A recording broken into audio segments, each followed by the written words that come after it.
Hello दोस्तों, स्वागत है आप सभी का AK स्टडी में। और हम इस वीडियो में करेंगे टॉप 50 क्वेश्चन ऑफ कंप्यूटर के, जो कि परीक्षा की दृष्टि से बहुत ही महत्वपूर्ण है, जो बार बार परीक्षाओं में पूछे जाते हैं। तो शुरू करते हैं हम अपने क्वेश्चंस को। P2P क्या है? P2P क्या है? Point to point, peer to peer, post to post. तो P2P जो होता है वो पीयर टू पीयर होता है, यानी A is the right answer हो जाएगा। P2P, peer to peer. Next question हो जाएगा पिन। पिन का यूज ATM में भी होता है, और आपका गूगल पे या फ़ोन पे जहाँ भी करते हैं तो हर जगह आप सिक्योरिटी के लिए पिन का यूज करते हैं। तो पिन का कोड रूप क्या होता है? पिन का जो कोड रूप होता है पर्सनल आइडेंटिफिकेशन नंबर। पिन जो होता है पर्सनल आइडेंटिफिकेशन नंबर। नेक्स्ट है, यानी कि B is the right answer. RTGS का पूर्ण रूप क्या है? RTGS real time gross settlement. B is the right answer हो जाएगा। RTGS का फुल फॉर्म। HTTP में TT क्या होता है? HTTP जो फुल फॉर्म होता है हाइपर टेक्स्ट ट्रांसफ़र प्रोटोकॉल, यानी कि HTTP hyper text transfer protocol में TT का अर्थ होता है text transfer. A is the right answer हो जाएगा। नेक्स्ट है, IFSC कोड क्या है? IFSC code Indian financial system code, जो बैंक में ट्रांजैक्शन के लिए यूज होता है।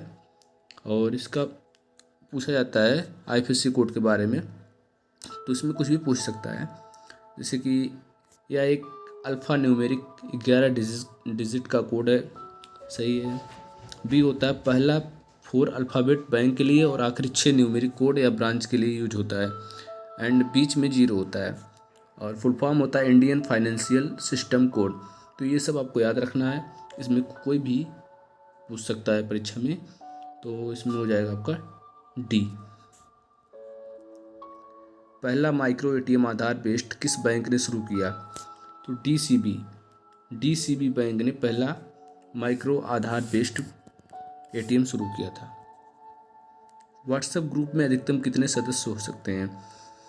व्हाट्सएप ग्रुप में अधिकतम कितने सदस्य हो सकते हैं? तो व्हाट्सएप ग्रुप में 256 सदस्य हो सकते हैं। A is the right answer. LibreOffice writer default file extension क्या है? ODT। ODT जो होता है .ODT, यह लिब्रे ऑफिस राइटर का डिफ़ॉल्ट एक्सटेंशन है। और ODS का हो जाता है, यह होता है स्प्रेडशीट के लिए, यानी कि KLC के लिए। और ODP जो होता है वो इम्प्रेस के लिए हो जाता है। और .docx जो होता है वो होता है आपका MS ऑफिस, यानी कि। तो नेक्स्ट हो जाएगा आपका, क्या पालतू जानवर के नाम का पासवर्ड बनाना चाहिए?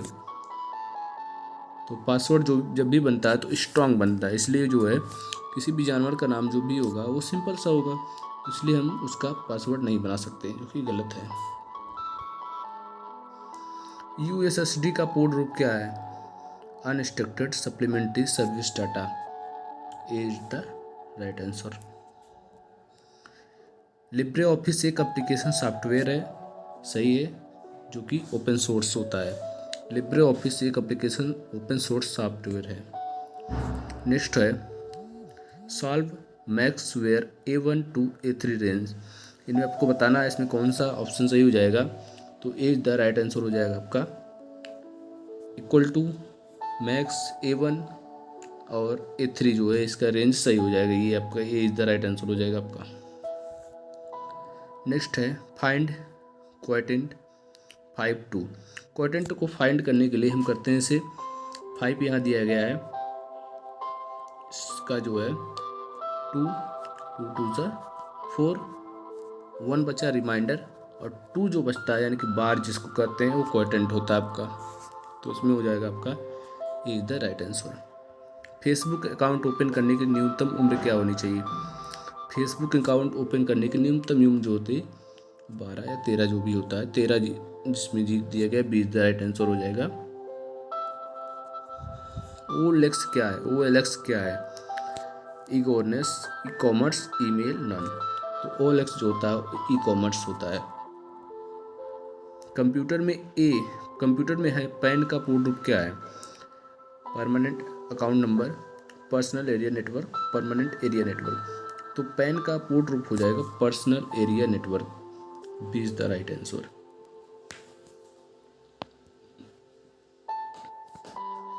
कॉलम को सिलेक्ट करने के लिए शॉर्टकट की क्या है? Column C for column, C for control, control plus space bar. B is the right answer. Left click करके सभी स्लाइड पर ले जाने से क्या होता है? लेफ्ट क्लिक करके हम सभी स्लाइड पर ले जाने से जब हम तो मूविंग होता है, मूव होता है। Is the right answer. Bhim app द्वारा अधिकतम एक दिन में कितना अमाउंट ट्रांसफ़र कर सकते हैं? तो भीम ऐप के द्वारा हम एक दिन में 40,000, इज द राइट आंसर, यानी कि 40,000 तक हम एक दिन में ट्रांसफ़र कर सकते हैं अमाउंट भीम ऐप के द्वारा। फ़ोन पे क्या है? नेक्स्ट फ़ोन पे क्या है? फ़ोन पे जो है ई वॉलेट है, यानी कि इज द राइट आंसर हो जाएगा। जितने भी क्वेश्चन कराए जा रहे हैं बहुत ही महत्वपूर्ण और बार बार परीक्षाओं में आ चुके हैं, इसलिए क्वेश्चन को ध्यान से पढ़िएगा। थिसोरस के लिए शॉर्टकट की क्या है? तो शिफ्ट प्लस F7 ये होता है थिसोरस के लिए शॉर्टकट की, और F7 होता है स्पेलिंग चेक करने के लिए, और F5 जो होता है वो गो टू या रिफ्रेश के लिए यूज किया जाता है। RDS का पूर्ण रूप क्या है? Remote desktop service. RDS stand for remote desktop service, is the right answer. MS word and writer में सबसे नीचे जो दिखाई देता है उसे क्या बोलते हैं? सबसे नीचे जो दिखाई देता है वो होता है आपका स्टेटस बार, यानी कि is the right answer. UPI pin कितने डिजिट का होता है? UPI पिन जो है 4 से 6 डिजिट का होता है। सी इज द राइट आंसर हो जाएगा आपका। क्या आप मैसेज में बिना विषय के संदेश लिखकर मैसेज भेज सकते हैं? बिल्कुल सही। विषय कोई रोल नहीं कर निभाता है। फिलहाल जो है अगर आपको विषय यानी कि सब्जेक्ट में लिखना है तो आप लिख सकते हैं, हम जो मैसेज भेज रहे हैं वो किससे रिलेटेड है। नहीं लिखना चाहते हैं तो कोई बात नहीं, यानी कि सही है। लैन वैन का प्रयोग किस पीढ़ी में किया गया? First, second, third, fourth. LAN local area network, MAN metropolitan area network, वैन होता है world area network, wide area network. इसका जो यूज हुआ है वो 4th जनरेशन में यूज हुआ था, यानी कि D is the right answer हो जाएगा। IC का निर्माण किसने किया? IC का निर्माण जो हुआ था आपका 3rd जनरेशन, यानी कि 3rd जनरेशन में हुआ था IC का निर्माण हुआ था। और IC का निर्माण किसने किया था?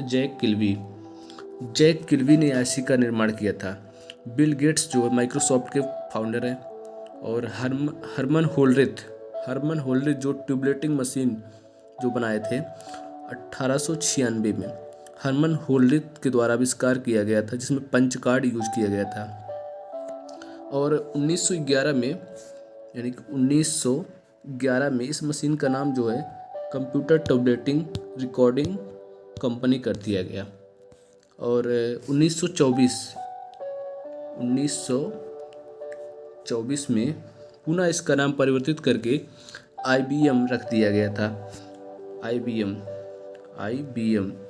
1924 में इसका नाम जो है, यानी कि जो टैबलेटिंग मशीन हरमन होल्ड्रिथ के द्वारा बनाया गया था उसका नाम 1924 में, यानी कि 1924 में इसका नाम पुनः परिवर्तित करके IBM रख दिया गया। नेक्स्ट आपका है लिब्रे ऑफिस राइटर में प्रिंट प्रीव्यू की शॉर्टकट की क्या है? लिब्रे ऑफिस राइटर में प्रिंट प्रीव्यू की शॉर्टकट होती है control plus shift plus O, यानी कि A is the right answer हो जाएगा आपका। UTR का पूर्ण रूप क्या है? Unique transaction reference. UTR stand for unique transaction reference, C is the right answer. ULSI, ELSI, VLSI का प्रयोग किस पीढ़ी में किया गया था? तो ULSI का पूर्ण रूप हो जाता है ultra large scale integrated circuit. और एलएसआई का होता है लार्ज स्केल इंटीग्रेशन। वीएलएसआई का होता है वेरी लार्ज स्केल इंटीग्रेशन का प्रयोग जो फर्स्ट सेकेंड थर्ड फोर्थ यानी कि इस सब यूएलएसआई एलएसआई वीएलएसआई का प्रयोग जो होता है हुआ है वो फोर्थ जनरेशन में हुआ था। फोर्थ जनरेशन, फर्स्ट जनरेशन में जो आपका हुआ था ये होता वैक्यूम ट्यूब, और सेकंड जनरेशन जो यूज हुआ था वो ट्रांजिस्टर होता है, और थर्ड में जो होता है आईसी का यूज किया गया था। थर्ड में आईसी इंटीग्रेटेड सर्किट का यूज हुआ था। सेकंड में क्या हुआ था आपका ट्रांजिस्टर।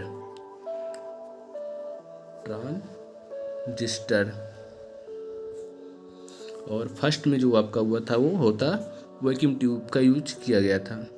यूपीआई नेक्स्ट आपका यूपीआई नकदी लेन देन को बढ़ावा देता है, जो कि गलत है। यूपीआई जो होता है वो नकदी लेन देन को बढ़ावा नहीं देता है, जो कि ऑनलाइन ट्रांजैक्शन के लिए यूज होता है। लिब्रे ऑफिस विंडो को बंद करने के लिए शॉर्ट की क्या होती है? लिब्रे ऑफिस बंद करने के लिए Ctrl+Q is the right answer हो जाएगा। नेक्स्ट है सफारी एक सर्च इंजन है। गलत है, सफारी एक सर्च इंजन नहीं है, सफारी एक वेब ब्राउज़र है। उमंग एप्लीकेशन किस मंत्रालय द्वारा शुरू किया गया? उमंग एप्लीकेशन किस मंत्रालय द्वारा शुरू किया गया था? तो ये हो जाएगा आपका ये ministry of electronics and IT is the right answer. Next है पहला ग्राफिक्स वेब ब्राउज़र कौन है? तो मोज़ेक जो होता है आपका पहला ग्राफिक्स वेब ब्राउज़र। अगर वेब ब्राउज़र की बात करता है तो वर्ल्ड वाइड वेब यानी कि www आपका पहला वेब ब्राउज़र हो जाएगा। और ग्राफिक्स वेब ब्राउज़र की बात करता है तो मोज़ेक यानी कि इज द राइट आंसर ए।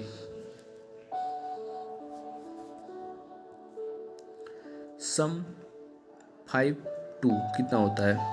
तो ये वेरी सिंपल है। सम का मतलब होता है आपको जोड़ना है। 5 + 2 = 7 इज द राइट आंसर।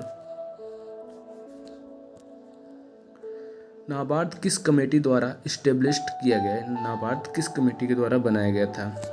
तो बी शिवरमन कमेटी के द्वारा नाबार्ड बनाया गया था इज द राइट आंसर।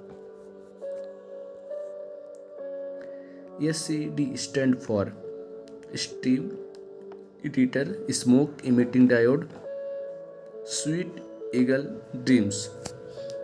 इसमें आपका राइट आंसर हो जाएगा डी यानी कि ऑल ऑफ एबव, यानी कि इसमें सबका रोल था। कौन सी कुंजी का संयोजन दूसरी कुंजी से किया जाए जिससे वास्तव में अंतर दिखाई दे?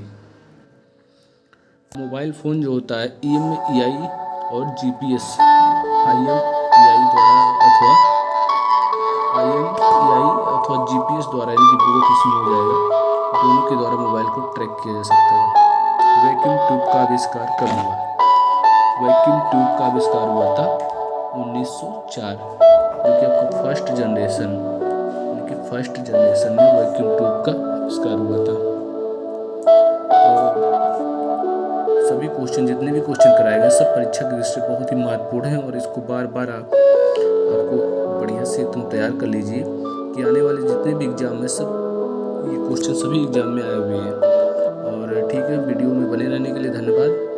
और अगर नए हैं तो चैनल को सब्सक्राइब करें। वीडियो अगर अच्छी लगे तो लाइक करें।